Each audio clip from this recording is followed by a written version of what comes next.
दोस्तों, इस दुनिया में सब लोग अपने अपने कर्म करते हैं, कोई अच्छे तो कोई बुरे, और उसी के आधार पर व्यक्ति को स्वर्ग मिलेगा या नरक ये निश्चित होता है। जैसा कि बहुत सी काल्पनिक कहानियां भी हैं कि व्यक्ति को स्वर्ग भेजा जाएगा या नरक, यह सब यमराज एवं चित्रगुप्त तय करते हैं। लेकिन इसमें आपकी क्या राय है, कमेंट बॉक्स में जरूर बताइएगा।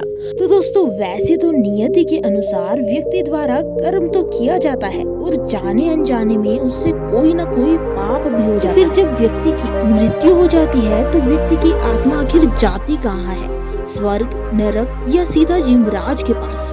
तो दोस्तों, जिस व्यक्ति ने अपने जीवन काल में सदकर्म ही किए हैं, बस उससे बहुत ही कम मात्रा में जाने अनजाने में पाप हुए हो, लेकिन जैसा कि अनजाने में भी, लेकिन उस दौरान भी यदि उसका मन दयालु स्वच्छ होगा तो उस व्यक्ति के साथ साथ सकारात्मकता का प्रभाव पड़ता जाएगा और फिर मरने के बाद उसका संबंध अच्छी आत्माओं से बन जाए, जो उसकी मतलब कि मृत व्यक्ति की आत्मा को अपने साथ सकारात्मकता की ओर यानी कि स्वर्ग की ओर मार्ग दिखलाएगी।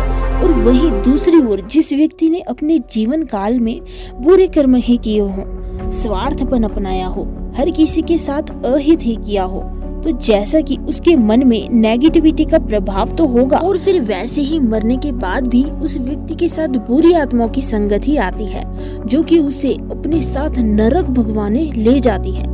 अब ये स्वर्ग और नरक क्या है? तो दोस्तों, मरने के बाद व्यक्ति की आत्मा को किसी एक स्थान पर तो जाना ही पड़ता है ताकि वह वापस अपने पुराने जीवन से मुक्ति पाकर दोबारा धरती पर आ सके। लेकिन फिर भी जब तक उसके जन्म लेने का समय तय नहीं हो जाता, तब तक तो उसको किसी स्थान पर जाना ही पड़ेगा। इसीलिए वह अपना समय पूर्ण होने तक अपने कर्मों के अनुसार स्वर्ग या नरक की यात्रा पूरी करके वापस धरती पर अपने द्वारा किए गए कर्मों का फल भोगने चला जाता है। और उसी प्रकार धरती पर व्यक्ति को जन्म मिलता है। जैसा कि हमने पहले भी बताया कि व्यक्ति से कभी न कभी पाप तो होता है, चाहे अनजाने में ही क्यों ना हो।